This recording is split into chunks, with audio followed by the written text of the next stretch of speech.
Good morning, student. I am re-explaining your second chapter, that is food and health. Today's topic is communicable diseases. So before going to today's topic, let's have a quick revision of yesterday what we have studied. Yesterday we have studied diseases and non-communicable diseases. Diseases, what is diseases? Disease is an abnormal condition in which our body doesn't function properly. It means कि हमारे शरीर में जब कोई बीमारी होती है तो हमारी बॉडी ठीक तरीके से काम नहीं कर पाती. For example, suppose you have a small problem like stomach pain. Stomach pain आप सभी को कभी ना कभी हुआ होगा. तो आपको जब भी स्टमक पेन होता है, are you able to concentrate on your studies? Are you able to play in the ground? No. So that is called a disease or an abnormal condition. Disease is divided into two types, non-communicable and communicable diseases. Non-communicable diseases we have discussed yesterday. Non-communicable diseases are those diseases that do not pass from one person to another. It means अगर किसी एक इंसान को कोई non communicable disease हुई है, कोई भी नॉन कम्युनिकेबल डिजीज़, चाहे वो स्कर्वी हो, रिकेट्स हो, ग्वाइटर हो, एनीमिया हो, anyone, I give you the table. Okay, so उनमें से कोई भी नॉन कम्युनिकेबल डिजीज़ हुई है तो it can not spread from that disease person to a healthy person. मतलब ये उस बीमार आदमी से दूसरे आदमी को नहीं होगी. And non communicable diseases occurs due to the lack of certain vitamins, minerals और nutrients in the body. Non-communicable diseases generally होती हैं क्योंकि हमारे शरीर में किसी विटामिन या मिनरल या न्यूट्रिएंट की कमी हो जाती है. Examples of some non-communicable diseases are scurvy, rickets, goiter, cancer, anemia, so many. Okay. Now we come to the today's topic, that is communicable disease. You can say that it is just opposite of non-communicable disease. How? It is opposite of non-communicable disease because look at the definition. The diseases that can spread from one person to another are called communicable diseases. It means वो बीमारियाँ जो एक इंसान से दूसरे इंसान को हो जाती हैं उसे हम क्या कहते हैं? communicable disease. For example, corona. Nowadays you are every time 24/7 you are listening about corona diseases, corona patient, everything. Every time you are listening in the news, in your house, everywhere. So what is corona? Corona is a kind of communicable disease. Why it is called communicable disease? Because it is spreading from one person to another person. Corona एक तरह की communicable disease है. क्यों है? क्योंकि वो एक इंसान को हो रही है और उससे दूसरे इंसान को भी हो रही है. Okay, so it is a kind of communicable disease. So जो भी बीमारियां अगर किसी एक इंसान को हुई हैं और उससे दूसरे इंसान को भी हो रही हैं तो it is a kind of communicable disease. Now communicable diseases are caused by germs. Communicable diseases जो होती हैं वो जर्म्स की वजह से होती हैं. Some of the communicable diseases caused by bacteria, virus, protozoa and fungi are listed below. अब वो जर्म्स जो ये कम्युनिकेबल डिजीज़ेस को फैलाते हैं उनके नाम क्या हैं? Bacteria, virus, protozoa and fungi. उन जर्म्स से जो जो बीमारियां होती हैं उनमें से कुछ बीमारियों के नाम इस टेबल में दिए हुए हैं. Let's discuss. First germ is bacteria. Okay, bacteria causes plague, tuberculosis, typhoid, pneumonia and cholera. ये बीमारियां बैक्टीरिया की वजह से होती हैं. Virus spread common cold, polio, measles, chicken pox, flu and AIDS. ये बीमारियां वायरस फैलाता है. Now protozoa, malaria, kala azar, amoebic dysentery, these are spread from protozoa. Now infections of skin and athlete fruit are spread from fungi. So basically these germs spread these type of diseases. Now these germs, let's discuss about these germs.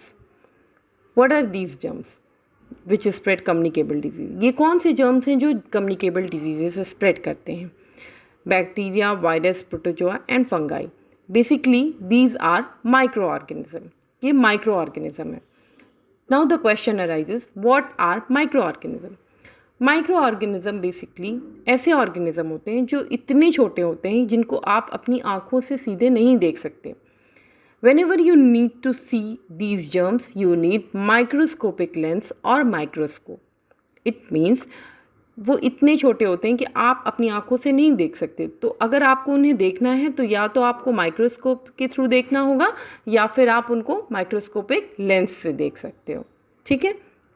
Now some communicable diseases are given in the below table. Its symptoms and preventive measures are also given here. Let's discuss the symptoms and some communicable diseases. First name is given malaria. Malaria is a kind of communicable disease. Malaria क्या है? एक तरह की communicable disease है. इसके symptoms का मतलब होता है in हिंदी लक्षण. Symptoms of malaria are fever and constant shivering. मतलब इसमें बहुत ठंड लगती है, लगातार ठंड लगती है एंड फीवर होता है. प्रिवेंटिव मेजर्स मीन्स कि आप इस बीमारी से कैसे बच सकते हो. That is called preventive measure. Avoid stagnant water poodles around your house. It means कि आपको अपने घरों के चारों तरफ ये ध्यान रखना चाहिए कि कहीं भी किसी तरह का कोई पानी इकट्ठा ना हो. नाउ पानी इकट्ठा होने की जगह क्या है? Your water cooler, your money plant vase. हम मनी प्लांट के पौधे को भी जनरली किसी पानी के बॉटल में रख देते हैं, या अपने वाटर कूलर्स में बहुत टाइम तक अगर हम वाटर कूलर यूज़ नहीं कर रहे हैं, उसमें अगर पानी रुका हुआ है तो वहाँ पे भी ये फ्लाइज जो हैं, मॉस्किटोज़ जो हैं, वो ब्रीड हो सकते हैं, मतलब पनप सकते हैं. So we should be very careful to avoid stagnant water puddles. Okay. Now another disease is tuberculosis. Tuberculosis symptoms are cough, fever, chill, weakness and weight loss. इसमें क्या होता है? खांसी आती है, फीवर होता है, बहुत कमज़ोरी हो जाती है और हमारा वज़न घटने लगता है, वेट लॉस होता है. ये इसके क्या हैं? सिम्टम्स हैं. नाउ प्रिवेंटिव मेजर्स हैं वैक्सीनेशन. BCG vaccine. जब बच्चे छोटे होते हैं, it means new born babies जो होते हैं, उनको BCG की वैक्सीन लगती है. आप सभी को भी लगी होगी. सो अगर उन्हें BCG की वैक्सीन लगी रहती है तो they can prevent themselves from tuberculosis. मतलब उन्हें TB होने के चांसेस नहीं के बराबर हो जाते हैं.